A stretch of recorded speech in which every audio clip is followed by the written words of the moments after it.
Hi అండి, నమస్తే. ఈరోజు వీడియోలో ఈ చౌచౌతో కూర ఎలా చేసుకోవాలో చూపిస్తున్నాను. దీన్ని బెంగళూరు వంకాయ అని కూడా అంటారు. ఈ చౌచౌని శుభ్రంగా కడిగేసి చెక్కు తీసేసి సన్నగా ముక్కలు కట్ చేసుకోవాలి. ముక్కలు ఇలాగే కట్ చేయాలని లేదండి, సన్నగా కట్ చేసుకుంటే కూర కొంచెం తొందరగా అయిపోతుంది. చూడండి, ఇలా సన్నగా పొడుగ్గా చేసుకున్నాను. ఒక అరకప్పు పెసరపప్పు ఒక అరగంట ముందు నానబెట్టుకొని ఉంచుకోవాలి. ఇప్పుడు స్టవ్ మీద మూకుడు పెట్టుకొని 2 చెంచాల నూనె వేడి చేసుకొని 1 టీ స్పూన్ మినప్పప్పు, 1 టీ స్పూన్ ఆవాలు, ఒక 3/4 టీ స్పూన్ జీలకర్ర, ఒక 2 ఎండుమిరపకాయలు ఇలా ముక్కలుగా చేసుకొని కొద్దిగా రంగు మారేదాకా వేయించుకోవాలి.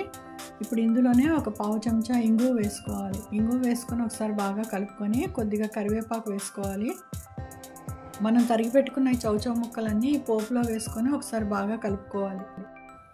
ఇప్పుడు రుచికి సరిపడా ఉప్పు, కొద్దిగా పసుపు వేసుకోవాలి. నేను 1 టీ స్పూన్ ఉప్పు వేసుకున్నానండి. ఉప్పు పసుపు వేసాక బాగా కలుపుకొని ఇప్పుడు మనం నానబెట్టుకుని ఉంచుకున్న పెసరపప్పును కూడా ఇందులో వేసుకొని కలుపుకోవాలి. ఇప్పుడు మూత పెట్టి ఒక 3 నిమిషాల పాటు ఉడికించుకోవాలి. 3 నిమిషాలు అయిపోయిందండి. మూత తీసి మళ్ళీ ఒకసారి కలుపుకోవాలి. ఆవిరికి ముక్కలన్నీ కొద్దిగా మెత్తపడ్డాయి, పెసరపప్పు కూడా కొద్దిగా ఉడికింది. ఇప్పుడు మళ్ళీ మూత పెట్టుకొని ఒక 2 నిమిషాల పాటు మగ్గనివ్వాలి. ఇప్పుడు 2 నిమిషాలు అయిందండి. మళ్ళీ మూత తీసుకొని ఒకసారి కలుపుకోవాలి. ఒకవేళ కూర మరీ డ్రైగా అనిపిస్తే కొద్దిగా నీళ్లు చిలకరించుకోవాలి. నేను ఒక 3 దోసెలతో నీళ్లు చిలకరించాను. నీళ్లు చిలకరించి మళ్ళీ మనం మూత పెట్టుకొని ఒక 2 నిమిషాల పాటు ఉడకనివ్వాలి. ఈలోగా కూరకి మంచి రుచి రావడానికి ఒక మిశ్రమం తయారు చేసి పెట్టుకోవాలి. దీనికి ఒక అంగుళం అల్లం ముక్క, ఒక 4 పచ్చిమిరపకాయలు, కొద్దిగా కొత్తిమీర, ఒక అరచిప్ప కొబ్బరి కూర వేసుకొని రుబ్బుకోవాలి. ఇది పచ్చి కొబ్బరి అండి. దీన్ని నేను ఎక్కువగా ఉన్నప్పుడు ఫ్రీజ్ చేసి పెట్టుకున్నాను. ఇవన్నీ కలిపి మిక్సీలో ఇలాగా నూరుకొని పెట్టుకోవాలి. ఇప్పుడు ఈ కొబ్బరి మిశ్రమాన్ని కూరలో వేసుకొని కలుపుకోవాలి. ఈ కొబ్బరి మిశ్రమం వేయడం వల్ల కూరకి చాలా మంచి రుచి వస్తుందండి.